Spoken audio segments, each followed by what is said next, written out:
Hallelujah. Ako ginatagang higayon kay Pastor. God bless, Pastor Salamat. Praise. Amen. The Lord, hallelujah. Mga kapatid, palakpakan po natin ang ating Diyos na Panginoon. Praise God, hallelujah. Ako'y naniniwala mga kapatid na hindi po tayo nag-iisa. Kasama po natin ang ating Panginoon. Dahil sinabi niya kung saan nagkakatipon ang dalawang o tatlo sa kanyang pangalan, kapiling natin siya. Palakpakan natin ang ating Diyos. Praise God, hallelujah, hallelujah. Mga kapatid, ang dadaling kong mensahe ngayon ay ito po ay mensahe hindi natin malilimutan. Kaya mayroon pong gagawin ang ating Panginoon. May kasabihan, man's extremity is God's opportunity. Kapag wala na ikang magagawa ang tao, may magagawa ang Diyos. Hallelujah. Lalong-lalo na doon sa panawagan kanina ni Brother Zacarias na dapat magkaisa po tayong manalangin sapagkat ilang na po ang ating panahon. Alam nyo nang ibig kong sabihin mga kapatid. Pero dahil sa kailangan talagang mag-act na, magkugilos na ang Panginoon. Kaya ang sa atin na lang mga kapatid, sabi nga, huwag tayong mawala ng pag-asa. Huwag tayong mag-alinlangan sa kakayanan o sa kakayahan ng ating Diyos. Palakpakan natin siya. Salamat po Panginoon sa mensahe na iyo pong ibibigay sa amin. Nawa, madagdagan po ang aming pananampalataya. Dahil wala po kayong ibang hinahanap, kundi ang pananampalataya. Mayroon bang masumpungan? Kung ako'y pare rito, mayroon ba akong makita mga taong may pananampalataya? Yan po, Panginoon, ang iyong naging katanungan. Kaya ngayon, nawa, masasagot ng bawat isa sa amin. Dahil kami lang at ikaw ang nakakaalam kung wagas ba, tunay ba ang aming pananalig sa inyo. Kaya ngayong tanghali, Panginoon, hiniling po namin na kayo nawa ang kumilos sa aming mga puso. At lalabas kami, Panginoon, pansamantalang magkahiwa-hiwalay kami. Datapot, taglay po namin, Panginoon, ang pananalig na mula sa inyo. No matter what, anumang mangyari, wala pong puwersa ng kadiliman na maari pong gumalaw at magpahamak sa amin. Salamat po dakilang Diyos sa iyong gagawin, samantalang ipagpatuloy po namin ang pakikinig po namin sa iyong mga salita. Salamat po sa iyong paggamit, maging sa iyong abang lingkod, in Jesus' name. And everybody say, praise the Lord. Praise the Lord. Praise God. Now, bago kayo maupo mga kapatid, kakaiba ngayon. Hindi lang ako ang magsasalita ng salita ng Panginoon, kundi ang bawat isa sa atin. Would you mind please participate? Kailangan mga kapatid na kung ano yung bibigasin ko, please repeat after me. Amen? Amen. Isang verse lang ito mga kapatid, pero sabi ko nga sa inyo, ito ang mensahe na meron pong gagawin ang Diyos sa ating buhay. Amen. Ephesians chapter 3 verse 20. Pag sinabi ko mga kapatid, bigkasin din. Pakinggan niyo mabuti yung aking bibigkasin, yung aking sasabihin. Pagkatapos, salitain niyo rin, bigkasin niyo rin. Everybody say praise the Lord. Ready na ba tayo? Amen. Amen. Ephesians chapter 3 verse 20. Ito ang mga sinabi ng salita ng Panginoon. Now unto Him. Kayo, repeat unto Him. Unto Him. Repeat. Now unto Him. Now unto Him. Who is able Who is able to do to do exceeding exceeding abundantly abundantly above all above all that we ask that we ask or think or think, according according to the power to the power that worketh that worketh in us. Palakpakan natin ang Panginoon.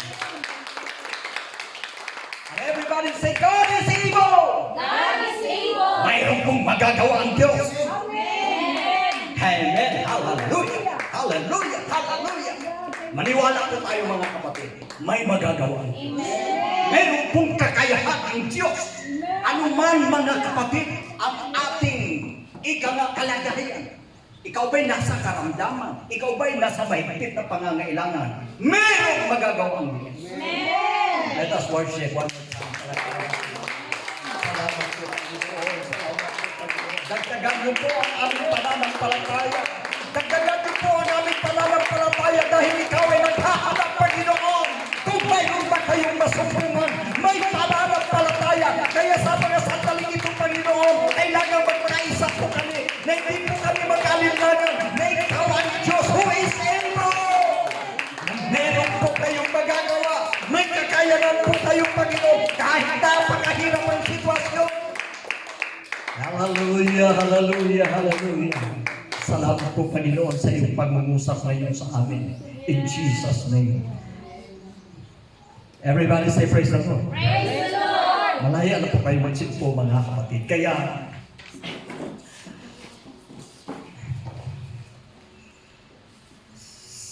sa tulong ng ating Panginoon, mga kapatid, naramdaman ko po na ang verse na ito ay talagang angkop na angkop sa ating pangangailangan. Amen! Angkop na angkop sa ating panahon.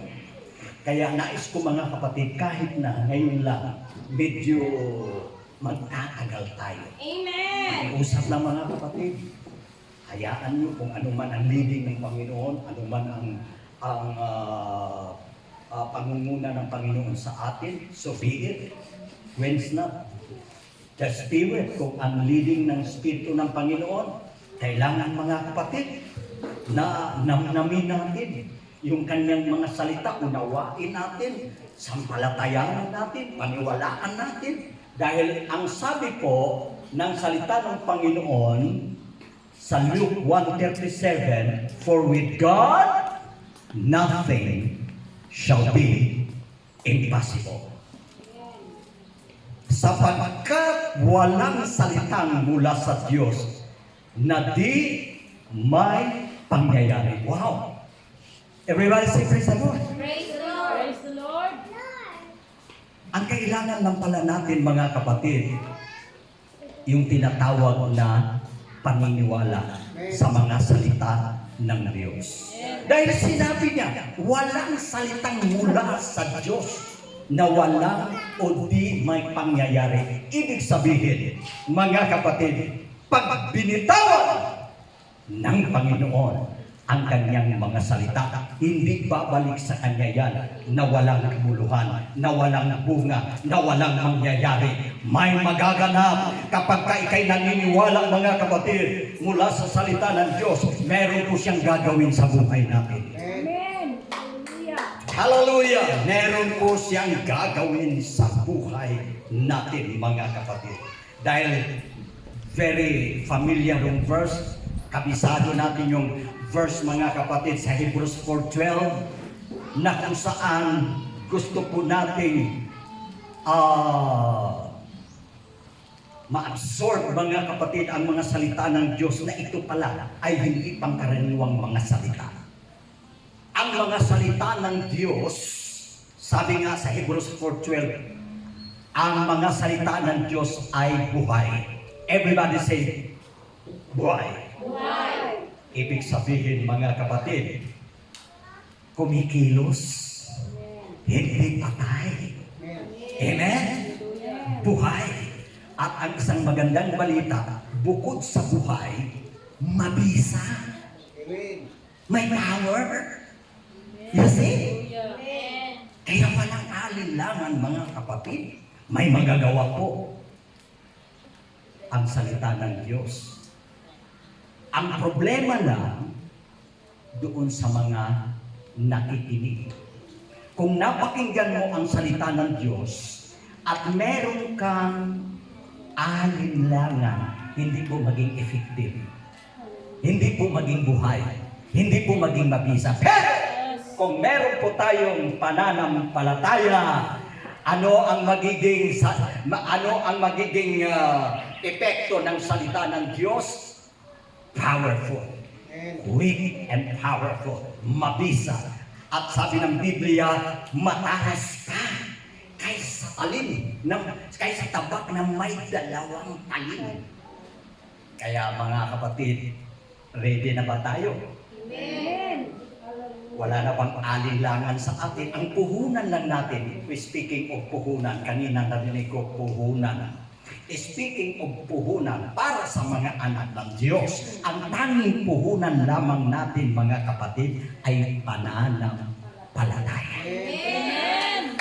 At kung meron tayong pananampalataya, tiyak ang ginansya. Tiyak ang ginansya.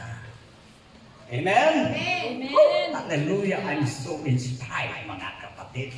Dahil talagang arima ng Panginoon, nararamdaman ko po. Hallelujah! Kaya nga ang sarap talaga kung ang ating mga kaluluwa ay gutom. Kasi kapag kay gutom mga kapatid, kahit ano yung putahe, ano yung ihahain sa'yo, masarap, malinamnam. Di ba? Amen. Kapag ka ikaw ay gutom. Katulad kung ang ating katawan mga kapatid, ang ating physical, nagugutom. No, lalo na kung nag-fasting ka, bagoong pa lang, amoy pa lang ng bagoong busog ka na. Hinahanap-hanap mo na. Sa amoy pa lang mga kapatid, yan ang epekto ng gutom. Pero pag ikay busog, kahit anong malinamnam, anong masarap na pagkain, what effect sa iyo dahil busog ka, I don't need it. Pero kung gutom ka, ang cravings mo mga kapatid, saan yung naaamoy ko? Lumapit kayo. Talagang kung isang taong gutom, kahit na mapait, sabi ng Bible, ang isang taong gutom, kahit na mapait, masarap. Amen? Amen. Kaya, hanawa mga kapatid, sa pagkakataong ito, gutom ang ating kaluluwa. Amen. Amen? Amen. Kasi kapag kagutom ang ating kaluluwa, ang sarap kumain ng kanyang mga salita. Hallelujah. Amen. Hallelujah. Amen. Amen. Praise God. Now, ang bibigyan ko ng buhay mga kapatid, itong baga dinigest natin na mga salita ng Panginoon, isa-isa natin na ang wika sa Ephesians chapter 3 verse 20. Ngayon, sa makapangyarihan, grabe yun, sa makapangyarihan, gumawa. Sino ang gumawa? Ang makapangyarihan. Sino yan? Alam natin, wala nang ibang makapangyarihan sa lahat, ang ating Diyos. Kapag tayo naniniwala sa kakayanan ng Panginoon, mayroon siyang magagawa. Everybody say praise the Lord. Sabihin natin mayroon siyang magagawa. Meron siyang magagawa. Ang sabi niya mga siya mismo ang nagpahayag nito. Ano ang sabi niya? Lubhang. Gumagawa ng lubhang sagana. Sabihin natin, lubhang sagana. Naku, may promise pala ang ating Panginoon mga kapatid ng kasaganaan. Sinabi ng salita ng Diyos yan, hindi yan salita ng tao. Di ba ang sabi ko kanina sa inyo, ang puhunan natin, pananampalataya. Amen?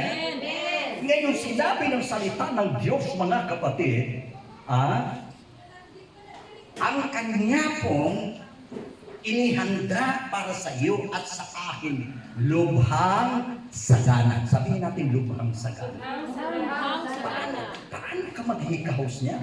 Paano maging krisis? Paano mga kapatid, papresyo ka sa buhay? Na meron palang sinabi ang Panginoon ng lubhang sagana. Amen? Amen. At ang sabi niya mga kapatid, kanino po ito? Sinabi, sa lahat na may pananampalataya, sa lahat na naniniwala sa kakayahan ng Diyos. Ano ang sinabi ng ating Panginoon? Inihanda niya ang lubhang sagana. Ano yung lubhang sagana na yan? Ang lubhang sagana na yan mga kapatid, financial, material, and spiritual. Everybody say praise the Lord. Praise the Di ko Lord. ba? Ano ang sabi sa 3 John verse 2? I wish above all things that you may prosper, be in health, as your soul prospereth. Ano po mga kapatid, ang lubhang sagana na inihanda ng Panginoon sa bawat isa sa atin? Mga kapatid, meron pong inihanda ang Panginoon para sa iyo. At kailangan lamang mga kapatid, panahon na para angkinin po natin ang kanyang mga pangako. Palakpakan natin siya. Amen. Sinabi ko kanina sa inyo mga kapatid, ang salita ng Diyos hindi lalabas na walang bunga. Ang salita ng Diyos hindi lalabas mula sa Kanya na walang kabuluhan, kundi merong mangyayari. Paano mga kapatid magkaroon ng pangyayari, magaganap, matutupad ang sinabi ng salita ng Diyos? Kung ang nakikinig ay may paniniwala. Naniniwala na ba tayo? Amen. Naniniwala na ba tayo? Amen. Amen. Purihin ang ating Panginoon. Malaki talaga yan talaga mga kapatid, ang kailangan ng ating Panginoon upang ang kamay ng Panginoon ay makakakilos at gumawa ng himala at kababalaghan. Amen. Naniniwala tayo mga kapatid na ang Diyos ay makapangyarihan sa lahat. Sa makatuwid, walang mahirap na bagay para sa Kanya. Kung ikaw ay naniniwala, amen? Praise God. Ngayon, mga kapatid, ito po, bakit kailangan talaga na tayo ay magkaroon ng pananampalataya at hindi po tayo dapat mag-alinlangan. Hebrews chapter 4, verse 2. Ano ang sinabi? For unto us was the gospel preached as well as unto them. But the word preached did not profit them, not being mixed with faith in them that heard it. Sa wikang Tagalog mga kapatid, sinasabi, pakinggan natin mabuti. Sapagkat tunay na ipinangangaral sa atin ang Ebanghelyo. Everybody say praise the Lord. Praise the Lord. Nagaya rin naman nila. Tingnan nyo kung bakit napakahalaga. Kailangan talaga mga kapatid na tayong nakikinig ng salita ng Panginoon, dapat meron tayong pananampalataya. Lakipan ng pananampalataya. Dahil dito po sa aking nabanggit sa Hebrews chapter 4 verse 2 mga kapatid, napakaliwanag po ang sinabi ng mga salita ng Diyos na magiging walang kabuluhan, magiging walang epekto ang mga salita ng Diyos na iyong napakinggan kung wala po itong kalakip na pananampalataya. Everybody say praise the Lord. Praise the Lord. Hallelujah. Kaya maliwanag ang sinabi ng salita ng Diyos sa mga Israel, sa mga unang mga tao ng Diyos, kung bakit hindi nila pinakinabangan ang mga salitang kanilang napakinggan. Amen? Dahil walang kalakip na pananampalataya. Anong sikreto? Ang sikreto pala para makagawa at makakakilos ang Diyos sa buhay natin, sa buhay ng bawat isa sa atin. Walang ibang sikreto. Lakipan po natin ng pananampalataya. Dahil ang sabi po mga kapatid sa Hebrews chapter 10, verse 37 or 35 hanggang 37, the just shall live by faith. Palakpakan natin ang Panginoon. Na kung tayo po ay mga anak ng Diyos, natuturingang mga anak ng Diyos, siyempre pag anak ng Diyos ay matuwid. Amen? At ang sabi ng banal na kasulatan, nasusulat, na ang taong matuwid nararapat o dapat mabubuhay sa pananampalataya. Palakpakan natin siya. Mga kapatid. Kaya, gusto kong mga kapatid,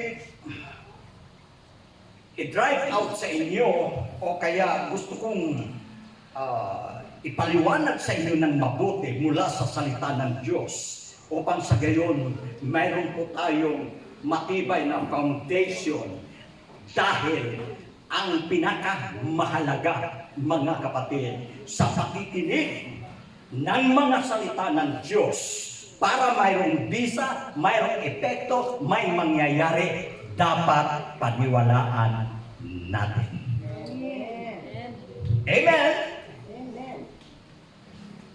At ang good news mga kapatid, kung meron na pong kalakip na pananampalataya, uulitin ko po yung 1:37 ng Luke mga kapatid, dahan-dahanin ko sapagkat walang salitang mula sa Diyos na di may pangyayari. Loud and clear. Everybody say praise the Lord. Ibig sabihin mga kapatid, ang mga salita ng Diyos magkaroon lamang ng bisa at kapangyarihan kung ang nangakarinig, ang mga tumanggap ng kanyang mga salita ay may pananampalataya. Amen. Hallelujah. Nanampalataya na po ba tayo? Amen. Wala na po bang pag-alinlangan? Yes. Hallelujah. Wala na po bang pag-alinlangan? Sumagot kayo. Amen. Dahil sabi nga, sino bang nagsabi kanina? Ang isang tingting, kahit maghapon kang nagwawalis, kung isang tingting lang, hindi mo ma-accomplish. Pero kapag ang tingting at pinagsama-sama ang mga tingting at naging walis, kahit ang function hall, madaling iwalis. Amen. Kaya ang kailangan natin, dahil humaharap na po tayo mga kapatid, dumating na po ang kapanahunan na kailangan mag-intervene ang Panginoon, kailangan ipagtanggol tayo ng Panginoon, kailangan sa mahabang panahon, kailangan maranasan po natin ang pagkilos ng Diyos. Upang sa gayon makapagpapatutuo po tayo sa ating buhay mga kapatid, na ang Diyos na ating nakilala, na ang Diyos na ating pinaglilingkuran ay buhay na Diyos. Bakit? Sumasagot ng ating dalangin. At ang ating pinagkakaisahang idalangin mga kapatid, na ang Diyos, sabi nga, sa Jeremiah 33 verse 3, call unto me, and I will answer thee. Yan ang napakagandang mapatunayan natin. Ay, sarap daw maglingkod sa ating Panginoon na mayroon tayong napatunayan sa ating buhay. Amen? Sabi ng Panginoon, siya ang nagsalita. Tumawag ka ikat sa akin. At ang sabi ng Panginoon, sasagot ako sa iyo. Ngayon panahon na mapakinggan natin at malaman natin ang kasagutan ng ating Panginoon.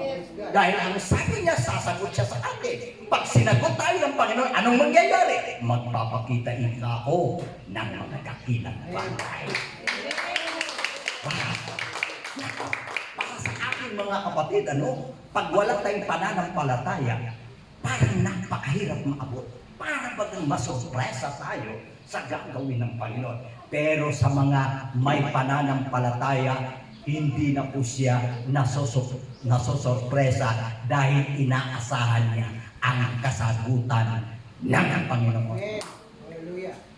Bakit ang kalabing ito? Bago nakapagtataka, hindi ako makapaniwala pa. Ayan! Yan mga kapatid. Ang walang pananampalataya sa salita ng Diyos. Ang may pananampalataya, salamat Panginoon na tinugon nyo ang aming mga dalangin. Amen? Salamat Panginoon na tinugon nyo ang aming mga dalangin. Hindi na, nakapagtataka naman. Hindi ako maniwala. Bakit nangyari dito ganyan? O, tingnan nyo. Kaya yung kasabihan, yung taong hindi po mga kapatid manampalataya to see is to believe. Pero ang mga mananampalataya, believe is to see. Reverse. Amen. Everybody say praise the Lord. Praise the Lord. Hallelujah. Now, mga kapatid, pakinggan niyo. Bibigyan ko kayo mga kapatid na parang arguments na kung minsan kasi pag nabasa natin ang salita ng Panginoon, kaya nag-aalinlangan tayo dahil hindi talaga natin ganap na nauunawaan. Kaya kailangan ng mga supporting verses mga kapatid para ipag-ugnayin po natin at maunawaan po natin kung ano talaga ang kahulugan. Amen? Katulad halimbawa, bigyan ko kayo ng isa. Sinabi ng Panginoon doon sa Mark chapter 11, verse 22, 23, and 24. Pakinggan nyo. Sinabi ng Panginoon. Ito. At sinabi sa kanila ni Jesus, magkaroon kayo ng pananampalataya sa Diyos. Palakpakan natin siya. So mismo ang ating Panginoon, nag-encourage siya. Siya mismo ang nagsalita nito.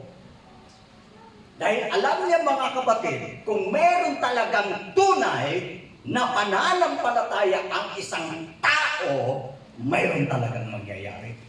Pero dahil, kaya nga sila, magkaroon kayo ng pananampalataya sa Diyos. Everybody say amen. Now, sa yung next verse, 11:20 and 11:23, katotohanan sinasabi ko sa inyo, sino ang magsabi sa bundok na ito, mapataas ka at mapasubba ka sa dagat? Ang susunod na mga statement diyan, pakinggan yung mabuti. Ang sabi niya, at huwag mag-alinlangan sa kanyang puso. Hindi na ba tayo nag-aalinlangan? Amen. Huwag mag-alinlangan sa kanyang puso tungkol sa kanyang mga sinabi. Tungkol sa kanyang sinabi. Ano ba ang kanyang sinabi? Ang kanyang sinabi, kung ang sino man may pananampalataya, kahit bundok. Ibig sabihin mga kapatid, kahit gabundok pa yung suliranin na yan, gabundok pa yan, na presyon, kayang tipagin yan. Kayang mawawala yan.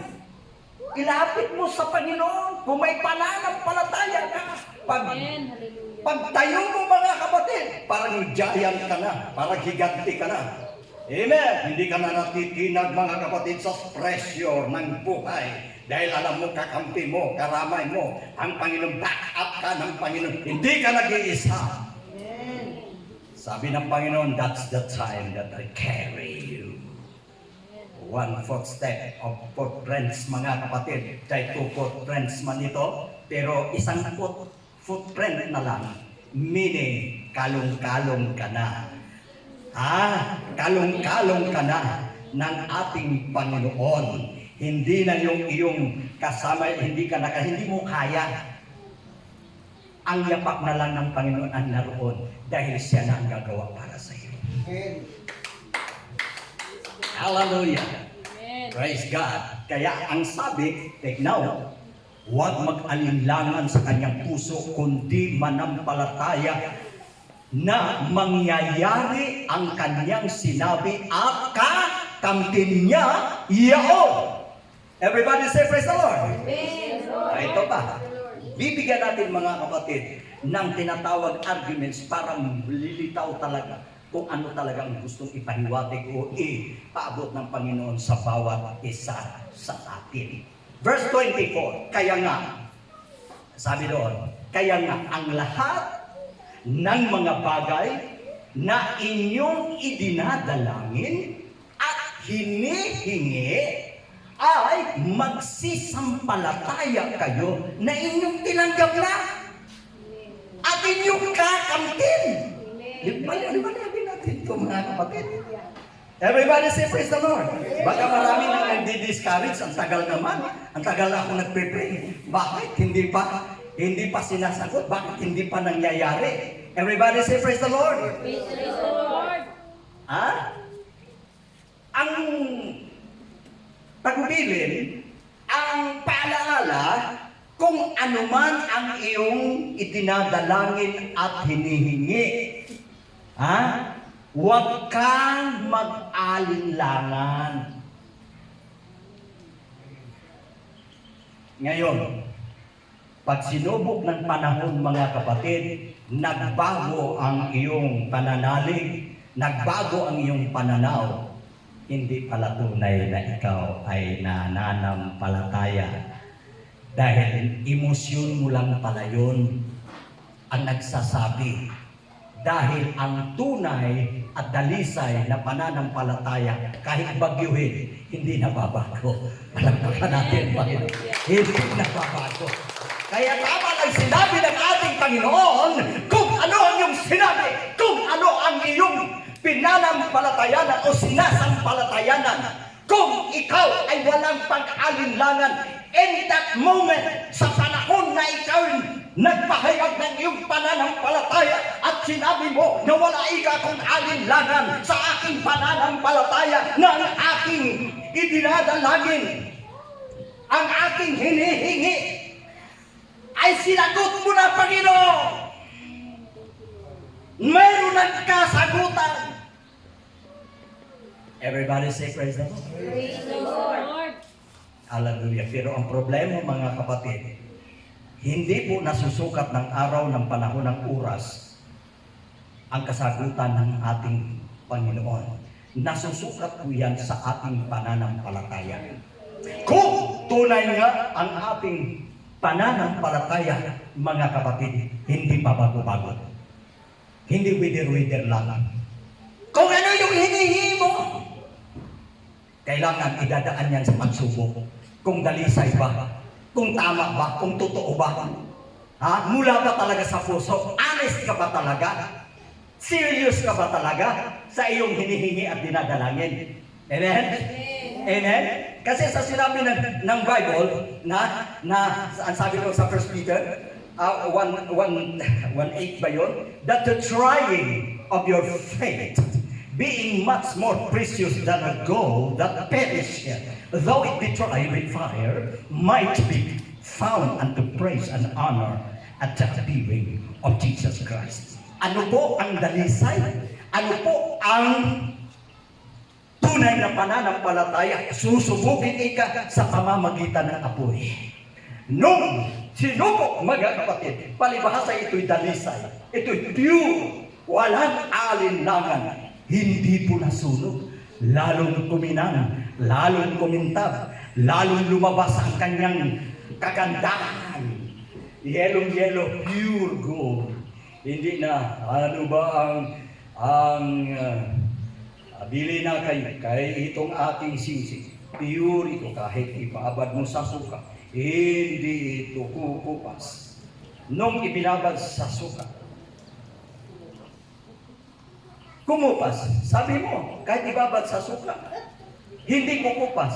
Sabi naman lusot ng Maranao, bakit ano bang suka ang iyong ginamit? Pure? Di lubad. Ang suka lang pala, hindi pala. Kaya, susubukin. Amen. Everybody say praise the Lord. Kaya gusto ko mga kapatid na ang mensaheng ito ay talagang kumbaga sa ano ma-absorb natin, hindi natin makakalimutan dahil back up po ito, supported po ito, back up po ito at with the support of the scriptures. Now, ngayon, magtatanong kayo. Everybody say praise the Lord. Matagal na akong nananalangin. Bakit hindi pa tumatik? Sabi ng salita ng Panginoon. Kung mananalangin kayo walang pag-alinlangan. At sinabi niya, sampalatayanan niyo na inyo nang tinanggap. At inyong kakamtin. Tika mo na. Everybody say praise the Lord. Praise the Lord. Baga, parang daig pa ang magician. Ang swerte niya, ang swerte naman siguro ang mga manampalataya, kung ganun nga, ano man ang hingi mo, instant, wow! Andiyan ka agad. Wala na siguro struggle, no? Wala na sigurong battle o pakikipaglaban, pakikipagbuno. Kasi, Kapag ka itong sinabi rito, ano mang iyong hinihingi at sampalataya, tinanggap mo na. O ano bang ibig sabihin? Ang ibig sabihin, mga kapatid, kahit idaan, subukin ka ng panahon, subukin yung hinihingi mo, hindi ka na-discourage. Hindi nagbabago ang iyong pananampalataya. Hinihintay mo na may pagtitiis. Dahil ang sabi ng Biblia, na we are saved by hope, but hope that is seen is not hope. For what a man seeth, why that he yet hope for? But if we hope that we see not, then do we with patience wait for it.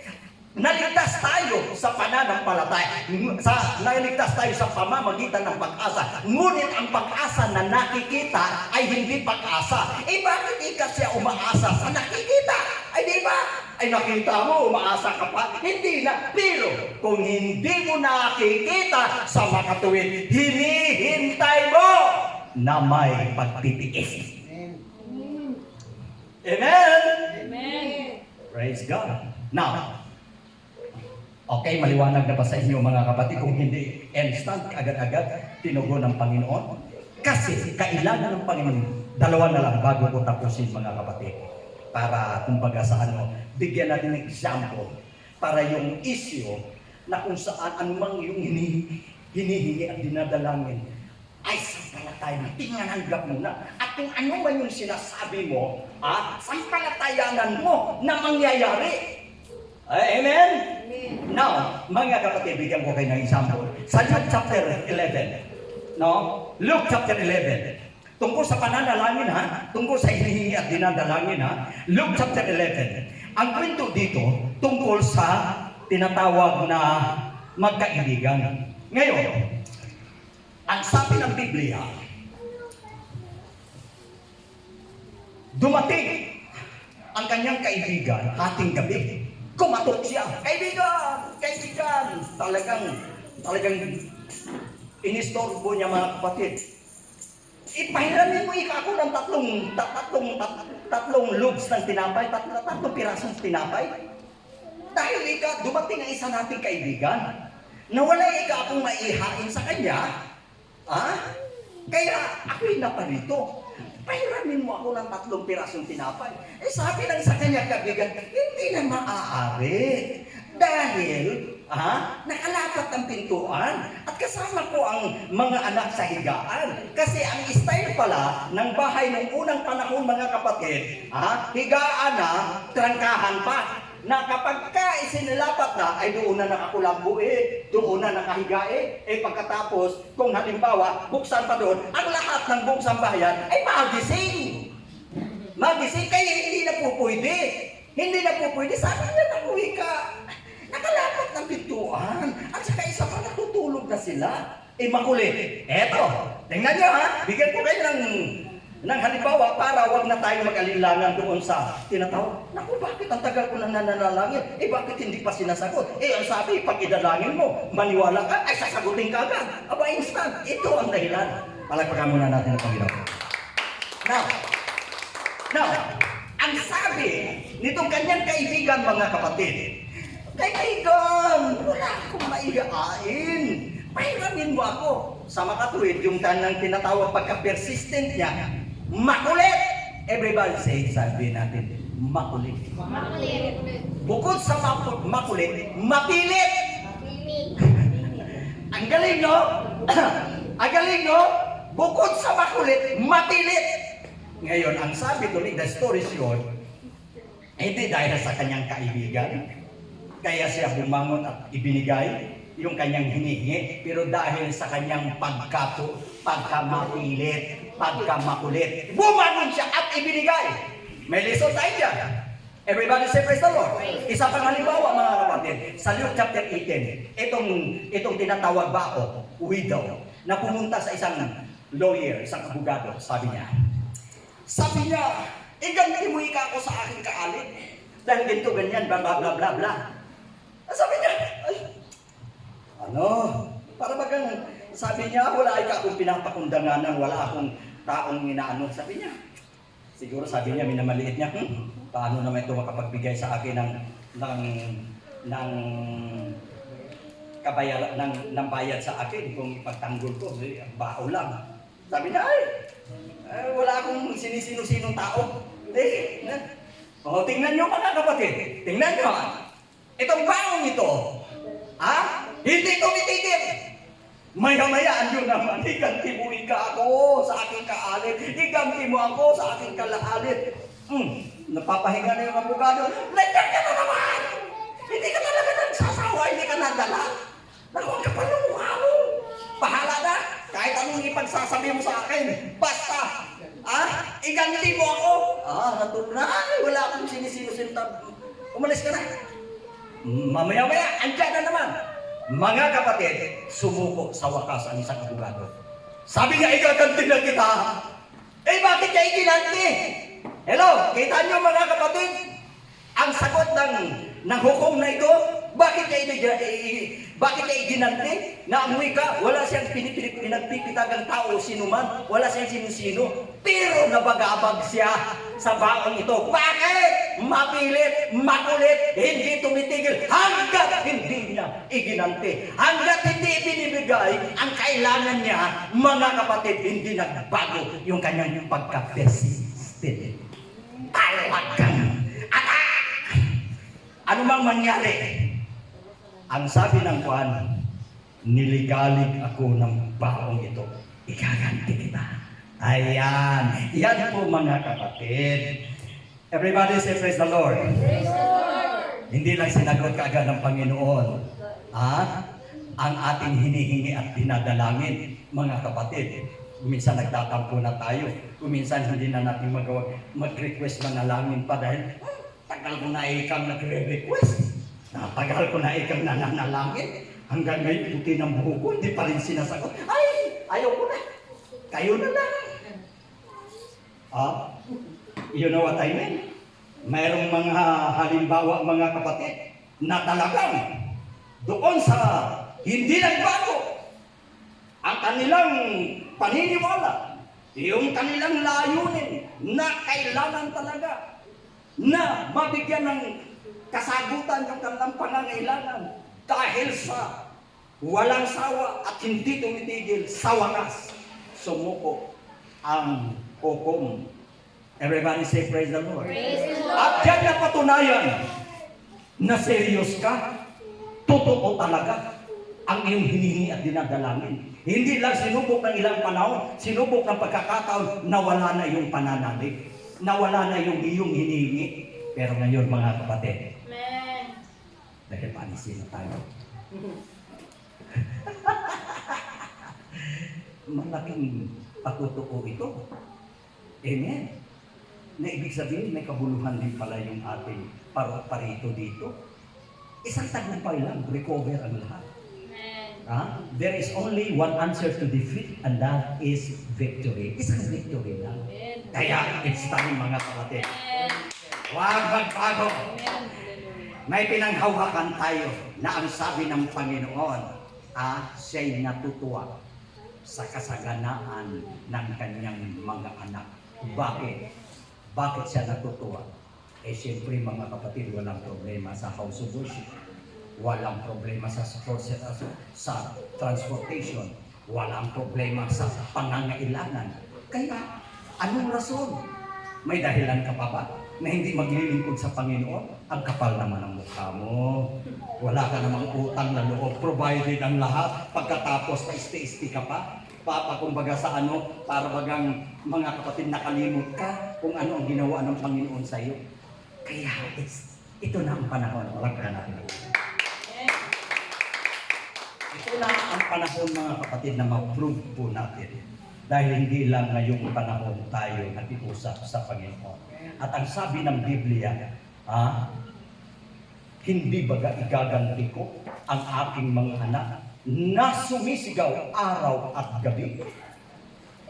Sumisigaw araw at gabi. Matagal na tayong humingi sa ating Panginoon. Everybody say praise the Lord. Pero dahil nasa critical na tayo na sitwasyon, at diyan kumikilos ang Panginoon. Doon kampante na tayo mga kapatid. Palibhasa rain or shine. Sikat na sikat pa tayo. Orion Church.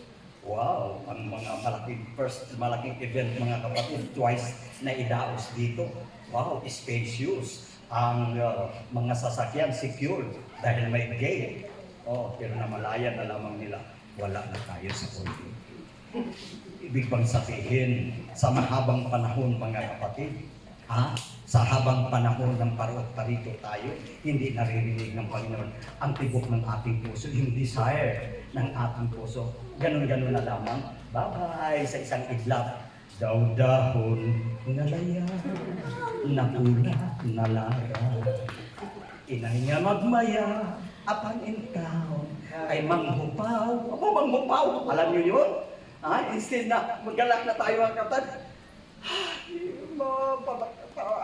halino na kami. Grabe. Hindi ko, why, sa una namin, abi namin forever na kami diripa. Nakadusi katuig na kami. Mga kapangki. Di ka na mo damo ang ako mga tanong drao. Kugin upihan, kugin pagtanong sa mga tanglada. Pagutihan, kugin paghilamon. Di karon napabayaan ko sa simana, daw hindi makita tanglad ko. Pagkatapos pahalin ka man lang gali. Pahalin ka man lang gali. Andiin ang imo sakripisyo. Di masiling ka lang. Di thank you gid ha. Na pinupukop nyo kami sa mahabang panahon. Oo, tiding ka mo pupulutin. Sa kangkungan. Di karon it's time na gid. Naadinhimo ko ni. Nga din feel ko ni na message. Dahil ang tagsa-tagsa sa aton mga kauturan, dapat maghupong kita, magkaisa po tayo, na ipagtanggol, iganti po tayo ng ating Panginoon. Katulad ng hukong, kahit na mga kapatid, tinataboy siya, hindi siya sumusuko. Kaya ang Panginoon, hindi naman tayo tinataboy. Ikaw ka, hindi ka ginagsawa na sila yung Ginoo. Hindi ka nagsawa. Kaya nga ilang po mo sa ako, nagbungol na gani ko. Sige ka lang yapon. Amen? Amen. Pero may example tayo. Bahala na. Ayaw Ginoo, no? Kaya hindi siya katulad sa tao na itaboy ka niya. Panginoon, sige. Sige. You're always welcome. Hanggang saan talaga? Hanggang kailan? Hanggang saan talaga yung paniniwala mo sa akin? Tinetest tayo eh. Amen? Amen. Tinetest tayo. Kaya purihin ang Panginoon. Sana mga kapatid, maiwanan ko po sa inyo ang mensahe ito at harinawa bago tayo palayasin. Makita natin ang himala ng Panginoon. Ngayon po tayo mga kapatid. Nagugutom na si Sai. Sai, may pagkaon na. Sai, nagkaon na anay Sai. Sige. Praise God. Panginoon, kami po'y nagpapasalamat o Diyos sa napakagandang mensahe na iniwan niyo po, Panginoon, sa bawat puso ng iyong mga anak. Dapat i-cherish po namin ito, pakaingatan po namin ito, paniwalaan po namin, Panginoon, na meron po kayong gagawin dahil matagal na po kaming humihingi at dinadalangin. Kailangan po namin, Panginoon, nagmamakaamo po kami, na dinggin niyo po minsan pa ang aming pakiusap, Panginoon, na ikaw nawa ay magpakita ng dakilang mga bagay, Panginoon, na hindi namin pa nakita, Panginoon. Alam po niyo, Panginoon, na hanggang July na lang po kami. Gayon pa man, alam po namin, Panginoon, narinig niyo ang aming mga pakiusap, yung aming pre-request, yung aming taos-pusong pakikiusap, Panginoon, na halinawa makita ang liwanag, makita ang iyong kalwalhatian sa ganitong pagkakataon, Panginoon, upang pag nasaksihan nila na meron po kayong gagawin, ikaw ay kanilang pupurihin, ikaw ay kanilang hahangaan, ikaw ay kanilang sampalatayanan na ang aming Diyos na pinaglilingkuran ay buhay na Diyos. By the authority of the Word of God and by the power of the name of Jesus. Amin pong inaangkin ang tagumpay. Panginoon, let thy will be done In Jesus' name, let us worship. Hallelujah, hallelujah.